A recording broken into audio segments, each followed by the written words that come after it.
Hello दोस्तों, आप सभी को मेरा नमस्कार। आप सभी का स्वागत है हमारे YouTube channel science for success. इसके माध्यम से हम साइंस कंप्लीट कर रहे हैं, वो साइंस जो कॉम्पिटिटिव एग्जाम में आती है। कॉम्पिटिटिव एग्जाम जैसे कि एसआई हो गया, रेलवे हो गया, एसएससी हो गया, जेल प्रहरी हो गया, एमपीपीएससी, सभी के लिए हम यहाँ साइंस कंप्लीट कर रहे हैं। और यहाँ हम बिल्कुल ईजी वे में बेसिक से लेके एडवांस तक साइंस पढ़ रहे हैं। तो चलिए स्टार्ट करते हैं अपने सब्जेक्ट पे।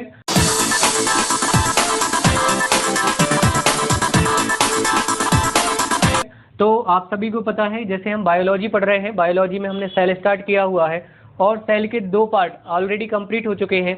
आज ये 3rd पार्ट है। आप सभी से मेरा एक अनुरोध है कि आप पहले उन 2 पार्टों को देखें, बाद में इस पार्ट पर देखें, क्योंकि वो बेसिक है, वहाँ से हमने स्टार्टिंग की है। उसके बाद को ये पार्ट देखेंगे तो आपको ज़्यादा अच्छे तरीके से समझ में आएगा। तो चलिए स्टार्ट करते हैं। कल हमने यहाँ पर अंतःप्रदब्ध जालिका ये पढ़ चुके थे, एंडोप्लाज्मिक रेटिकुलम। हम कोशिकांगों का अध्ययन कर रहे थे, जितने भी कोशिकांग होते हैं कोशिका के अंदर, उन सभी का हम अध्ययन कर रहे हैं एक 1 बाय 1 करके। तो कल की सीरीज में हमारा अंतःप्रदब्ध जालिका ये फिनिश हो चुका था। आज हम स्टार्ट करते हैं राइबोसोम से। ठीक है, तो स्टार्ट करते हैं राइबोसोम।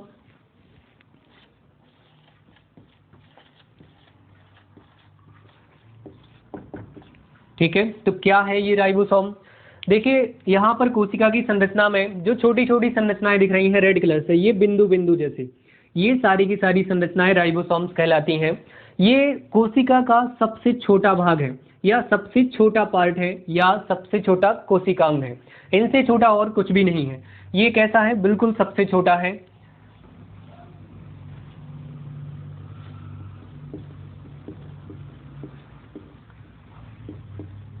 ये सबसे छोटा कोशिकांग है।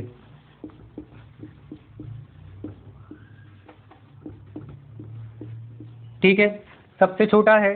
अब भाई ये छोटा है तो इसका एक और नया नाम आ जाता है। छोटे के लिए साइंस में हम माइक्रो बोलते हैं। जो छोटी या हल्का भाग होता है उसको माइक्रो, बड़ा हुआ तो मैक्रो। तो ये छोटा भाग है, इसलिए इसको माइक्रो लिख देते हैं। और जैसे ये राइबोसोम है, वैसे ये माइक्रो, और इसके आगे भी सोम जोड़ दो तो इसका एक और नाम हो जाता है माइक्रोसोम। ठीक है, और माइक्रोसोम नाम हमने क्यों दिया? क्योंकि ये सबसे छोटा कोशिकांग है। ठीक है, अब हम बात करते हैं कि ये राइबोसोम बनता कैसे है। तो ये आरएनए प्लस प्रोटीन,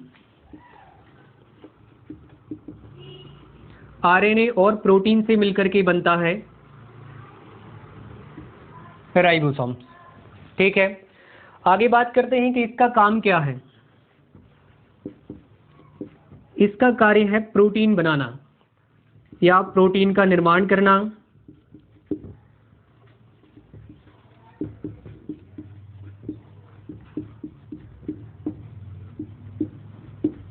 ठीक है, देखिए ये खुद प्रोटीन का बना हुआ है और साथ में ये प्रोटीन का निर्माण भी करता है। ठीक है, और बहुत अधिक मात्रा में निर्माण करता है, इसलिए इसको प्रोटीन की फैक्ट्री भी कहा जाता है। क्या कहा जाता है? प्रोटीन की फैक्ट्री,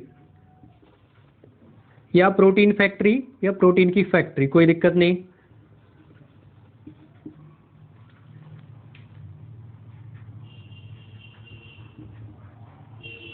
ठीक है, प्रोटीन फैक्ट्री।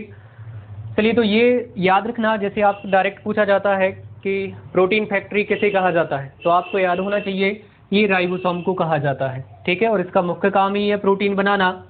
देखिए, अब ये पाया कहाँ कहाँ जाता है, स्थान देखते हैं। ठीक है, कहाँ कहाँ पाया जाता है। तो देखिए, कल हमने अंतःप्रदब्ध जालिका पढ़ा हुआ था। तो जहाँ एक छोटी सी बात है कि जहाँ जहाँ ये डॉट डॉट दिख रहा है सभी जगह, तो कहाँ दिख रहा है? सबसे पहले तो हमें दिख रहा है कोशिका द्रव्य में, तो ये कोशिका द्रव्य में पाए जाते हैं। ठीक है, फिर कहाँ दिख रहे हैं? ये अंतःप्रदब्ध जालिका पर। तो अंतःप्रदब्ध जालिका को ER लिख दिया मैंने। ER का मतलब एंडोप्लाज्मिक रेटिकुलम, और इसमें एक और RER लिख लो।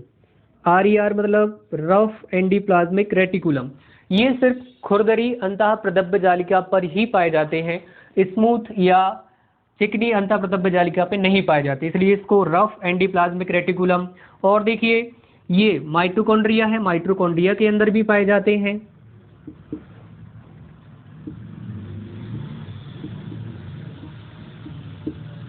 माइटोकॉन्ड्रिया के अंदर, और देखिए ये लवक के अंदर भी पाए जाते हैं। ठीक है, तो इतनी जगह राइबोसोम पाए जाते हैं, कोशिका द्रव्य में, अंतःप्रदब्य जालिका, खुरदरी अंतःप्रदब्य जालिका में, माइटोकॉन्ड्रिया में और लवक में, इतनी जगह ये पाए जाते हैं। ठीक है, तो राइबोसोम में हमें इतना ही पढ़ना है। ये सबसे छोटा कोशिकांग है, माइक्रोसोम कहते हैं। आरएनए और प्रोटीन से मिलकर के ये बना हुआ है। ठीक है, और इसका कार्य क्या है? प्रोटीन निर्माण करना, इसलिए इसको प्रोटीन की फैक्ट्री कहते हैं। ठीक है, कहाँ कहाँ पाया जाता है? तो कोशिका द्रव्य में, खुरदरी अंतःप्रदब्य जालिका पर, माइटोकॉन्ड्रिया पर और लवक में। ठीक है, चलिए ये इतना हमारे लिए ज़रूरी है। इसके आगे थोड़ा और देखते हैं। ठीक है,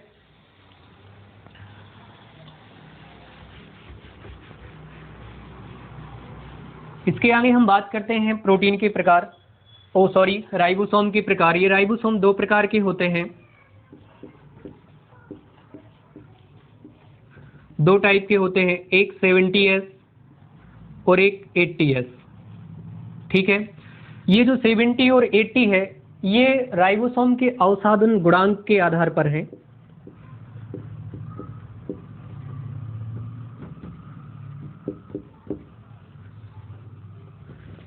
ठीक है, अवसादन गुणांक के आधार पर, जिनका अवसादन गुणांक 70 है उसको 70S कहा गया, जिनका अवसादन गुणांक 80 है उसको 80S कहा गया।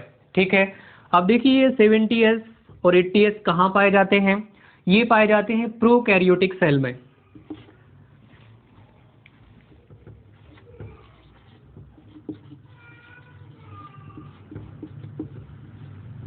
प्रोकैरियोटिक और ये यूकैरियोटिक।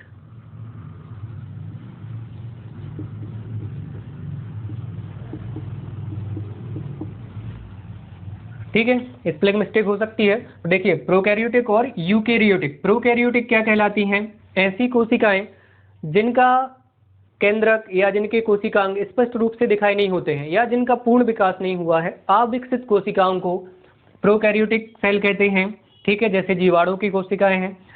और जैसे यूकैरियोटिक मतलब जो पूर्ण विकसित हैं, जिनमें पूर्ण विकसित कोशिकांग पाए जाते हैं। पूर्ण विकसित कोशिकांग जैसे माइटोकॉन्ड्रिया हो गया, लवक हो गया, रिक्तिकाएं, केंद्रक, ये सब कुछ जिनमें पाया जाता है वो यूकैरियोटिक सेल कहलाती हैं। जैसे ह्यूमन बॉडी की सेल है या जानवरों की जो सेल हैं वो सारी की सारी यूकैरियोटिक हैं। लेकिन जो छोटे छोटे जीव हैं, बिल्कुल छोटे छोटे जो सिंगल सेल से बने होते हैं, वो कुछ जीव ऐसे हैं जिनकी सेल कंप्लीट विकसित नहीं हुई है, उन्हें प्रीयूकैरियोटिक सेल कहते हैं। तो उनके सेल में 70S टाइप के राइबोसोम पाए जाते हैं, और जो ह्यूमन बॉडी है या जो जानवरों की है उनमें 80S टाइप के राइबोसोम पाए जाते हैं। ठीक है, तो ये हमारे लिए इम्पोर्टेंट था। ठीक है, जब क्वेश्चन आ जाए कि प्रीयूकैरियोटिक सेल में किस टाइप के राइबोसोम पाए जाते हैं, 70, 80। ठीक है, तो प्रोकैरियोटिक में 70S, ठीक है, और यूकैरियोटिक में 80S। क्लियर? चलिए, तो हमें राइबोसोम में इतना ही पढ़ना है। ठीक है, आगे बढ़ते हैं।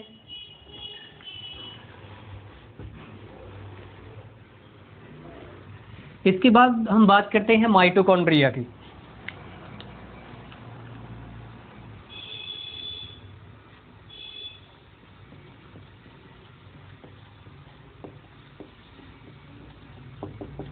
ठीक है, माइटोकॉन्ड्रिया।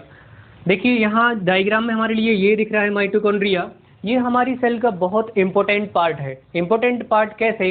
क्योंकि ये ऊर्जा का निर्माण करता है और इस ऊर्जा से सारी ऑर्गन्स को ऊर्जा मिलती है और कोशिका को ऊर्जा मिलती है, उससे हमारे शरीर को ऊर्जा मिलती है और सारे काम होते हैं। ठीक है, तो मुख्य रूप से ऊर्जा बनाने का काम यही माइटोकॉन्ड्रिया करता है, इसलिए हमारे ये सेल में बहुत ज़्यादा इंपॉर्टेंट है। वैसे तो इम्पोर्टेंट हर एक ऑर्गन है, लेकिन ये और कुछ ज़्यादा ही इम्पोर्टेंट है। ठीक है, तो बात करते हैं माइटोकॉन्ड्रिया की। इसका स्ट्रक्चर देखते हैं कि ये किस प्रकार से होता है। ठीक है, आकार की बात करते हैं।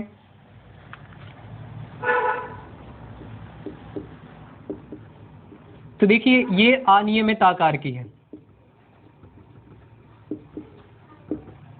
अनियमित आकार का मतलब ये किसी भी प्रकार की हो सकती है, जैसे ये धागे जैसी दिखाई देती है, कहीं ये छड़ के समान दिखाई देती है, कहीं गोल दिखाई देती है। ठीक है, तो ये आकार बदलती रहती है और विभिन्न विभिन्न आकारों में पाई जाती है। ठीक है, चलिए बात करते हैं इसकी संरचना की कि किस प्रकार से ये माइटोकॉन्ड्रिया है। इसके इंटरनल स्ट्रक्चर क्या है। ठीक है, तो मान लेते हैं, जैसे तो देखिए बिल्कुल ही छोटा है, लेकिन थोड़ा यहाँ हम बड़ा बना लेते हैं डायग्राम। ये माइटोकॉन्ड्रिया का आकार है।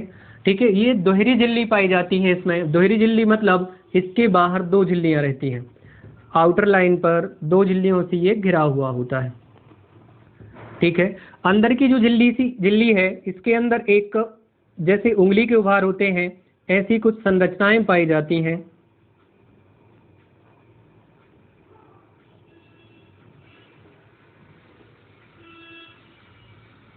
इस तरीके से। ठीक है, इनको क्रेस्टी कहा जाता है। ठीक है, चलिए यहाँ पर जो ये झिल्ली है, देखिए ये पहली झिल्ली, ये दूसरी झिल्ली है। ठीक है, इसके बीच की जो जगह है उसको माइटोकॉन्ड्रियल कैविटी कहा जाता है।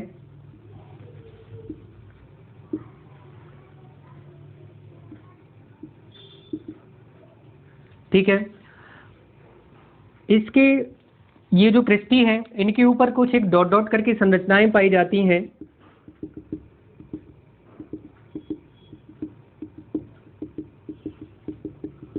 ठीक है, इनको ऑक्सोसोम कहते हैं।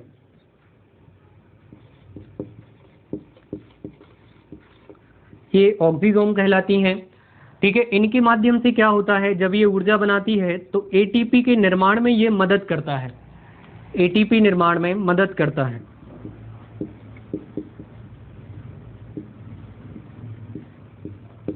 ठीक है, इसके अंदर लिक्विड भरा होता है।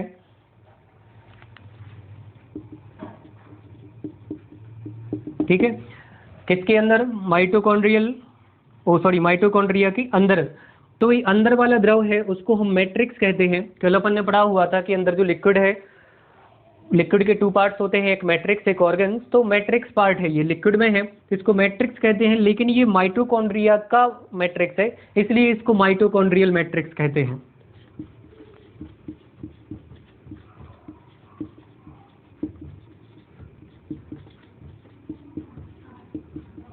ठीक है, या माइटोकॉन्ड्रिया अधात्री या माइटोकॉन्ड्रियल द्रव। ठीक है, ये तो देखिए, हाँ ये ऑक्सोसोम है, इसको F1 भी कहते हैं, F1 इसका नाम दिया जाता है। ठीक है, चलिए, तो माइटोकॉन्ड्रिया की ये संरचना है, ये दोहरी झिल्ली से घिरी होती है। अंदर एक उंगली के उभार जैसी संरचनाएं पाई जाती हैं, जिनको क्रेस्टी कहा जाता है। इनके ऊपर एक डॉट डॉट करके संरचना पाई जाती है, जिन्हें ऑक्सीसोम कहा जाता है। ये ऑक्सीसोम एटीपी के निर्माण में मदद करता है। एटीपी कैसे बनता है, अभी हम थोड़ा सा आगे देखते हैं। ठीक है, इसके अंदर लिक्विड भरा होता है, उस लिक्विड को माइटोकॉन्ड्रियल मैट्रिक्स। ठीक है, और दो झिल्लियों के बीच की जो जगह है, उस जगह को माइटोकॉन्ड्रियल कैविटी। ठीक है, इतने में कोई प्रॉब्लम, कोई दिक्कत नहीं। चलिए हम आगे बढ़ते हैं। हमने आकार देख लिया, संरचना देख ली, अब कार्य देखते हैं कि आखिर ये कार्य क्या करती है। ठीक है, तो इसका कार्य है क्या, नीचे तक दिख रहा है, इसका कार्य है, दिख रहा। चलिए, तो इसका कार्य है ऊर्जा प्रदान करना, ऊर्जा का निर्माण करना। जो हम भोज्य पदार्थ लेते हैं, जो भी हम खाना खाते हैं, उससे ऊर्जा बनाने का काम माइटोकॉन्ड्रिया का है। यही उस भोज्य पदार्थ को ऊर्जा के रूप में परिवर्तित करता है। किस तरीके से, तो देखिए कार्य को हम पहले बात कर लें, क्या होता है ऊर्जा का निर्माण करना या भोज्य पदार्थों का ऑक्सीकरण।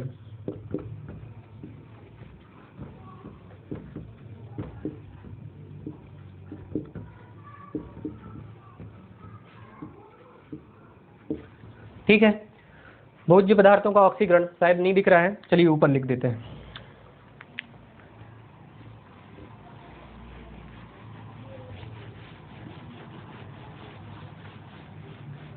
ठीक है, तो इसका काम क्या है, भोज्य पदार्थों का ऑक्सीकरण।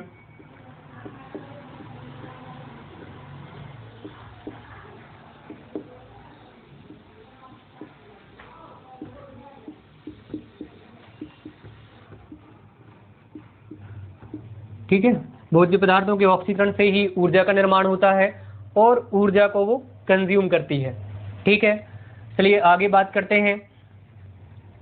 अब ये भोज्य पदार्थों का ऑक्सीकरण करती है और ऊर्जा निर्माण करती है, तो किस तरीके से करती है। ठीक है, देखिए क्या होता है, जैसे कोई भी भोज्य पदार्थ है,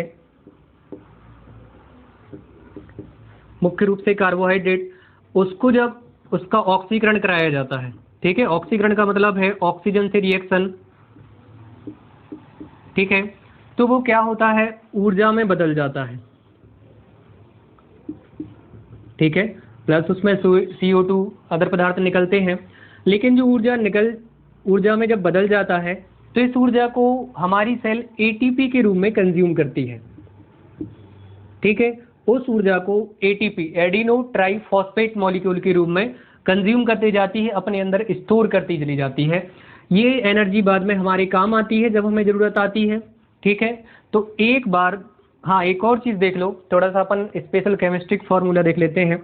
देखिए जैसे क्या होता है, ग्लूकोज की बात करें C6H12O6, ये कार्बोहाइड्रेट जब टूटता है तो वो फाइनली ग्लूकोज में आके टूट जाता है। जब हम उसकी रिएक्शन ऑक्सीजन के साथ कराते हैं, 6O2 ले लेते हैं, ठीक है, ये ऑक्सीडेशन है। जब ऑक्सीडेशन होता है तो यहाँ पर कार्बन डाइऑक्साइड बनती है और यहाँ पर एनर्जी बनती है, ठीक है। तो ये एनर्जी कितनी बनती है, एनर्जी बनती है ATP के फॉर्म में, तो यहाँ हम ATP लिख देते हैं। अब देखिए बात आ जाती है कि ATP तो बन रही है लेकिन कितने मॉलिक्यूल्स बन रहे हैं, तो यहाँ पर बनते हैं 38 मॉलिक्यूल्स, ठीक है। तो एक ग्लूकोज के मॉलिक्यूल के ऑक्सीकरण से 38 ATP मॉलिक्यूल ऊर्जा के बनते हैं, ठीक है। लेकिन एक बात आती है कि यहाँ ये चीज़ क्यों समझाई जा रही है, ये इसलिए समझाई जा रही है कि हम बात कर रहे हैं माइटोकॉन्ड्रिया में इस 38 में से सिर्फ और सिर्फ 36 मॉलिक्यूल यहाँ बनते हैं और 2 मॉलिक्यूल बाहर कोशिका में बनते हैं, ठीक है। ये जब ATP ऑक्सीकरण होता है तो उसमें 2 प्रोसेस होती हैं, ठीक है, एक ग्लाइकोलिसिस प्रोसेस होती है, एक क्रेब्स चक्र, ठीक है। देख लेते हैं थोड़ा सा, एक ग्लाइकोलिसिस और दूसरी होती है क्रेब्स चक्र, ठीक है। ग्लाइकोलिसिस से 2 ATP बनते हैं और क्रेब्स चक्र से 36 ATP, ठीक है। तो देखिए ग्लाइकोलिसिस माइटोकॉन्ड्रिया के बाहर कंप्लीट हो जाता है, जब वो पायरोबिक अम्ल में कन्वर्ट हो जाता है आधा मटेरियल, फिर वो माइटोकॉन्ड्रिया में अंदर एंट्री करता है। जैसे ही माइटोकॉन्ड्रिया में वो प्रवेश करता है तब वहाँ पर एक प्रोसेस स्टार्ट होती है, जिस प्रोसेस के माध्यम से जो पायरोबिक अम्ल बना हुआ है वो फाइनली ATP में कन्वर्ट होता है। उस प्रोसेस को क्रेब्स चक्र कहा जाता है। ये जब हम श्वसन पढ़ेंगे तब उसमें कंप्लीट करेंगे। तो अभी बस इतना समझ लो कि जो माइटोकॉन्ड्रिया के अंदर प्रोसेस होती है भोज्य पदार्थों के ऑक्सीकरण की, उसको हम क्रेब्स चक्र कहते हैं, ठीक है। तो माइटोकॉन्ड्रिया के अंदर, ये कहाँ होता है, माइटोकॉन्ड्रिया के अंदर,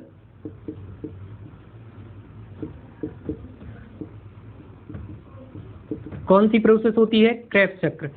ये प्रोसेस होती है तो इस प्रोसेस से 36 ATP मॉलिक्यूल बनते हैं। इस तरीके से हम टोटल देखें तो कितने हो जाते हैं, 38 ATP, ठीक है। तो बात आती है कि एक ग्लूकोज मॉलिक्यूल के ऑक्सीकरण से कितने ATP एनर्जी बनती है, तो 38 ATP।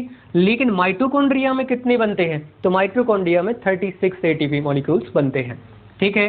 क्लियर है, इतने में कोई दिक्कत नहीं, माइटोकॉन्ड्रिया में कुछ और तो रह नहीं गया, ठीक है। हाँ देखिए एक और इम्पोर्टेंट चीज़ रह जाती है, थोड़ा सा आगे बढ़ते हैं।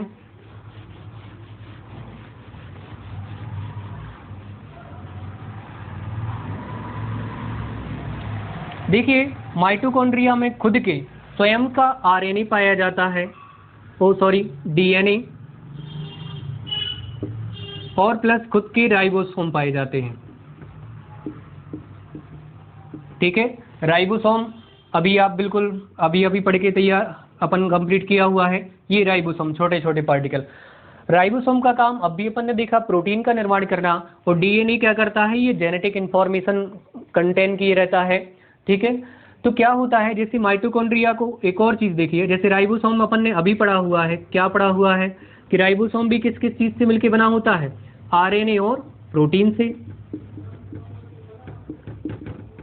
ठीक है। और राइबोसोम का काम भी प्रोटीन बनाना है। अब देखिए माइटोकॉन्ड्रिया के पास यदि उसको ऊर्जा की ज़रूरत है तो भाई वो भी यही है, प्रोटीन की ज़रूरत है वो भी यही है, क्योंकि माइटोकॉन्ड्रिया तो ऊर्जा बना ही रहा है, ठीक है। और साथ साथ में प्रोटीन चाहिए तो प्रोटीन भी उसके यहाँ है, उसके लिए अपने विभाजन के लिए, अपने प्रजनन के लिए डीएनए आरएनए चाहिए तो वो भी यहाँ है। मतलब ये अपनी क्रियाओं के लिए किसी पे डिपेंड नहीं है, अपने काम खुद कर सकता है, लेकिन काम करने के लिए यहाँ केंद्रक पर और कुछ हद तक जीव द्रव्य पर ये डिपेंड रहता है, इसलिए इसको अर्ध स्वायत्त अंग कहा जाता है। ठीक, अर्ध स्वायत्त का मतलब ये अपना काम खुद करता है लेकिन आधा ही कर सकता है, पूरा काम नहीं। कुछ काम करने के लिए केंद्रक की परमिशन चाहिए, कुछ काम करने के लिए यहाँ पर कोशिका द्रव्य का सहारा चाहिए, इस वजह से उसको अर्ध स्वायत्त कहा गया। नहीं तो यदि इसकी जरूरत नहीं होती तो ये पूर्ण स्वायत्त होता। ठीक है, जैसे कि लवक है वो भी अर्ध स्वायत्त है, बाकी जैसे और अंग है जैसे गोल्गी उपकरण हो गया, राइबोसोम, ये तो पूर्णतः डिपेंड रहते हैं कोशिका के अदर ऑर्गन पे। ठीक है, तो ये बड़ा इंपॉर्टेंट है कि माइटोकॉन्ड्रिया कैसा है, अर्ध स्वायत्त अंग कहा जाता है, अर्ध स्वायत्त कोशिकांग। ठीक है, क्लियर। और अभी जो बात हो रही थी कि ये ऊर्जा बनाता है, ठीक है, एक और बात इंपॉर्टेंट इसमें, माइटोकॉन्ड्रिया में अभी देख लिया कि ये भोज्य पदार्थों का ऑक्सीकरण करके ऊर्जा बनाता है और ऊर्जा बहुत अधिक मात्रा में बनाता है। ठीक है, और अपने अंदर स्टोर कर लेता है, तो इसलिए इसको ऊर्जा गृह भी कहा जाता है। ठीक, कोशिका का ऊर्जा गृह या पावर हाउस।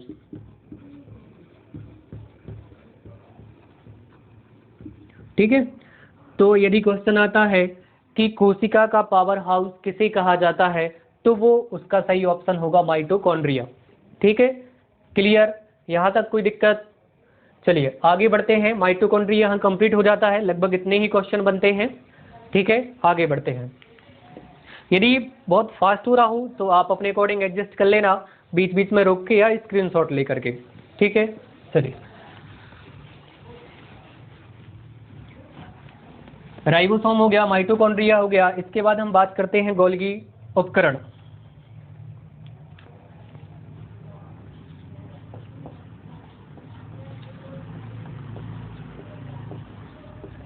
ठीक, इंग्लिश में गोल्गी बॉडीज कहा जाता है इसको, गोल्गी बॉडीज। ठीक है, चलिए, तो देखिए ये यहाँ पर जो बिल्कुल किनारे पे एक संरचना बनी हुई है, इसको गोल्गी उपकरण कहते हैं या गोल्गी बॉडीज कहते हैं। ठीक है, अब देखिए इनके गोल्गी बॉडी ही क्यों कहते हैं, क्योंकि ये जिस साइंटिस्ट ने खोजा हुआ था उनका नाम ही गोल्गी था। ठीक है, उन्हीं के नाम पर इस उपकरण का नाम रखा हुआ है गोल्गी उपकरण। ठीक है, देखते हैं इसका काम क्या है, इसकी संरचना देखते हैं। ठीक है, इसकी संरचना कुछ इस तरीके से रहती है।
ठीक है, कुछ इस तरीके से रहती है। ज़्यादा अच्छा तो डायग्राम नहीं बन पाया, लेकिन फिर भी अपन कोशिश करते हैं इसको समझने की।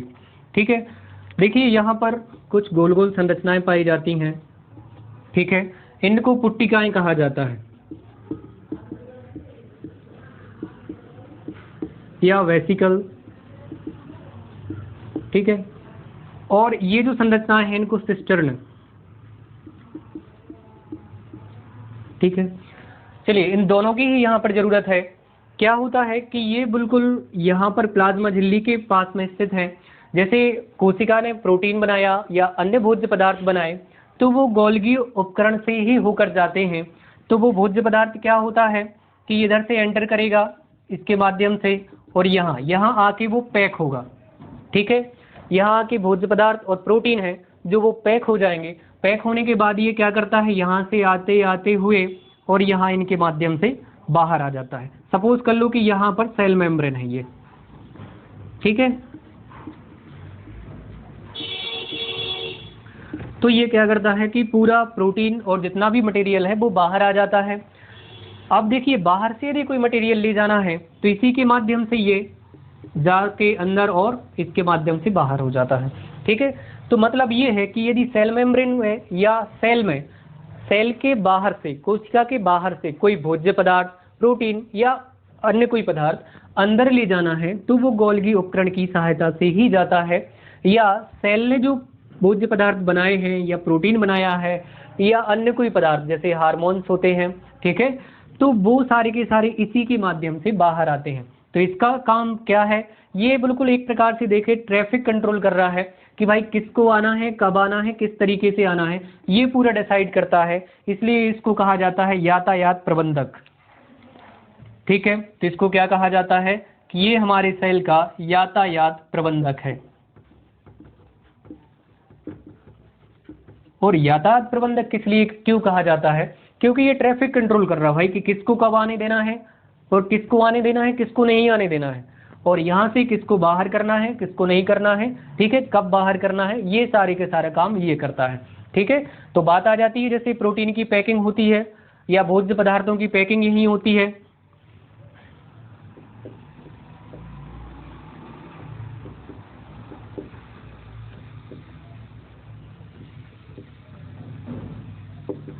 ठीक है, तो यहाँ पर कहाँ गोल्गी उपकरण में भोज्य पदार्थों की पैकिंग होती है और उनको कोशिका के बाहर भेजा जाता है, इसलिए इसको बाहर भेजा जाता है और बाहर के भोज्य पदार्थों को अंदर लिया जाता है, इसलिए इसको क्या कहते हैं, यातायात प्रबंधक कहते हैं, ठीक है।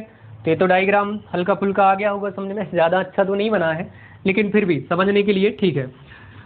देखिए इसका और क्या काम है, काम तो सिर्फ इतना ही है कि भाई अंदर ले जाना है जिस चीज़ को वो अंदर ले जाएगी, बाहर लाना है जिसको बाहर ले जाएगी। दूसरा ये है कि जब कोशिका विभाजन होता है तब ये कोशिका पट्टी का निर्माण करती है, या ठीक, कोशिका पट्टी, ठीक है। कल अपनी बात हुई थी कोशिका पट्टी क्या होती है, मतलब विभाजन होने के बाद जो पादप कोशिकाएं हैं, जो जंतु कोशिकाएं हैं, उनमें कोशिका झिल्ली बनती है, लेकिन पादप कोशिकाओं में कोशिका पट्टी बनती है जो बाद में रूपांतरित होकर के कोशिका भित्ति का रूप ले लेती है, ठीक है। तो कोशिका भित्ति बोले या कोशिका पट्टी बनाने में कौन हेल्प करता है, गोल्गी उपकरण, ठीक है, क्लियर, इतना इसका काम है। बाकी आगे देखते हैं, ठीक है। और जैसे ये ऑर्गन की बात करें कि ये किस प्रोटीन से बना हुआ है, तो ये लाइपोप्रोटीन से बना हुआ है, ठीक है। तो गोल्गी उपकरण लाइपोप्रोटीन से बना हुआ है और इसका काम क्या है भाई, ये लाइसोसोम बनाने में भी मदद करता है,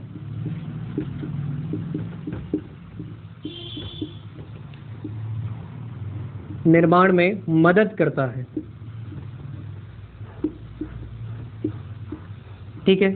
तो गोल्गी उपकरण के इतने काम हैं, लेकिन सबसे इंपॉर्टेंट क्वेश्चन कि यातायात प्रबंधक इसे कहा जाता है, प्रोटीन की पैकिंग होती है, ठीक है, और ये कोशिका पट्टी बनाती है, जब विभाजन होगी तो ये कोशिका पट्टी बनाती है, ठीक है। चलिए गोल्गी उपकरण में इतना ही, आगे बढ़ते हैं लाइसोसोम।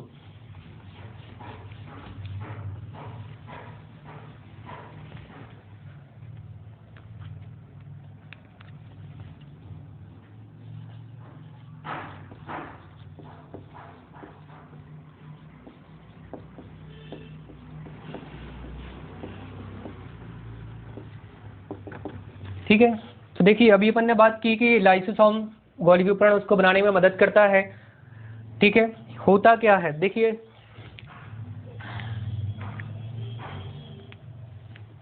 लाइसोसोम, यदि हम इसको तोड़ें तो लाइसो हो जाता है और ये हो जाता है वर्ड एक सो। लाइसो का मतलब होता है एंजाइम,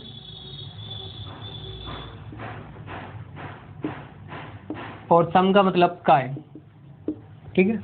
मतलब एक ऐसा ऑर्गन जिसमें एंजाइम या एंजाइम से बना हो या जिसमें एंजाइम बहुत भरे हुए हैं, ये तो वैसा तो नहीं है लेकिन हमने समझाने के लिए तोड़ा है, ऐसे आप याद रख सकते हो कि लाइसो मतलब एंजाइम है और काय मतलब एक ऐसा ऑर्गन जिसमें बहुत सारा एंजाइम भरा हुआ है, ठीक है। तो लाइसोसोम एक छोटी सी संरचना है जिसके अंदर बहुत ज़्यादा मात्रा में और डिफरेंट टाइप के अलग अलग प्रकार के एंजाइम्स भरे होते हैं। ठीक है, क्लियर। यहाँ पर लाइसो का अर्थ पाचक भी होता है। ठीक है, तो मतलब पाचक एंजाइम हो, पाचक रिलेटेड एंजाइम जिसमें भरे हो वो लाइसोसोम है। ठीक है, तो इसमें एंजाइम्स भरे होते हैं बहुत डिफरेंट टाइप के। और एंजाइम का काम क्या है, देखिए जैसे कि शरीर में जब कोई सेल के अंदर कोई जीवाणु प्रवेश कर जाए, कोई बैक्टीरिया, वायरस या कोई बड़े बड़े कण प्रवेश कर जाए जिनको सेल डाइजेस्ट नहीं कर सकती है, उन पे ये एंजाइम्स कुड़ल जाते हैं या उनको ये डाइजेस्ट कर लेते हैं। दूसरा काम क्या है, देखिए कार्य यहाँ अपन देखते जाते हैं। तो क्या होता है, ये जीवाणुओं का भक्षण कर लेते हैं, भक्षण बोले या फिर ऐसा बोले कि जीवाणु जाते हैं और ये एंजाइम उस जीवाणु को वहीं खत्म कर देते हैं, या कोई बड़े कण जाते हैं तो उनको खत्म कर देते हैं। अब जैसे कोई सेल है, सेल डैमेज हो गई या रोगजनक हो गई, रोगग्रस्त लिख सकते हैं। ठीक है, कोई रोगग्रस्त कोशिका है, ठीक है, टूटी फूटी कोशिका है,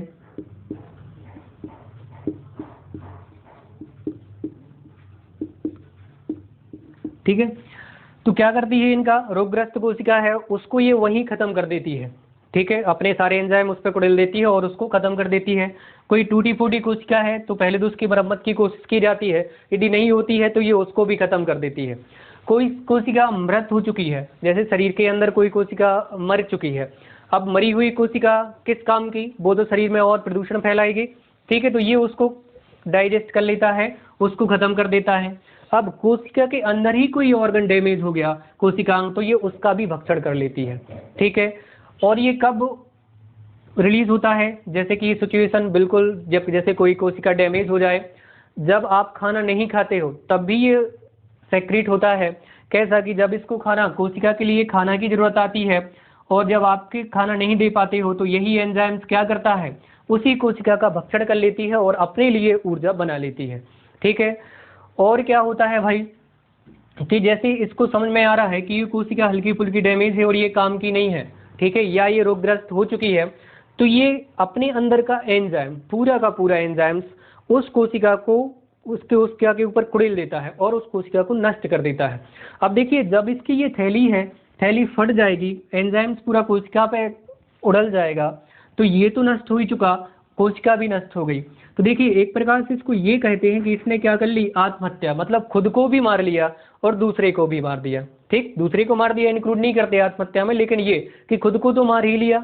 ठीक है, तो ये जैसे ही क्या होती है कि बाहर कोशिका कोई खराब कोशिका है या फिर जब इसको भोजन की जरूरत आती है तो ये थैली फट जाती है, पूरा एंजाइम इस पे कुड़ल जाता है और कोशिका वहाँ समाप्त हो जाती है। ठीक है, समाप्त हो जाती है तो इसने अपने सुसाइड कर लिया, इसलिए इसे आत्महत्या की थैली भी कहा जाता है।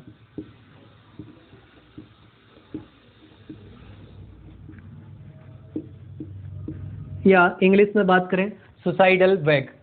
ठीक है, तो ये है बहुत इंपॉर्टेंट क्वेश्चन बनता है कि भैया आत्महत्या की थैली किसे कहा जाता है, तो लाइसोसोम को। ठीक है, तो लाइसोसोम में इतना ही पढ़ना है और इसमें अब कोई दिक्कत ही नहीं। तो सिंपल सी बात है, कोशिका में किसी भी प्रकार की प्रॉब्लम आती है या कोशिका खराब होती है, डैमेज होती है, ये उसको तुरंत के तुरंत खत्म कर देता है, जिससे शरीर में इन्फेक्शन ना फैल पाए। शरीर में कोशिका खराब हो गई है तो आगे कोई और बड़ी बीमारी जनरेट ना हो पाए, ये अपनी हद तक उसको बचाने की कोशिश करता है। ठीक है, तो आज इतना ही पढ़ते हैं, नेक्स्ट वीडियो में हम आगे पढ़ेंगे। और आप सभी से अनुरोध है मेरा कि जो लोग नए हैं वो ज़रूर सब्सक्राइब करें, बेल आइकन प्रेस कर दें, जिससे कि आपको जैसे ही मैं वीडियो अपलोड करूं आपको नोटिफिकेशन मिलता जाए। ठीक है, और आपको यदि इसमें कोई प्रॉब्लम आती है तो प्लीज़ कमेंट करें और बताएं। यदि आपको वीडियो अच्छी लगती है तब भी बताएं, आपको वीडियो ठीक नहीं लगती है तब भी बताएं, और इसको कितना अच्छा बनाया जा सकता है ये भी बताएं प्लीज़। और अपने दोस्तों के बीच में शेयर करें और हर एक पार्ट को क्रम बाय क्रम देखते रहें। ठीक है, थैंक यू वेरी मच।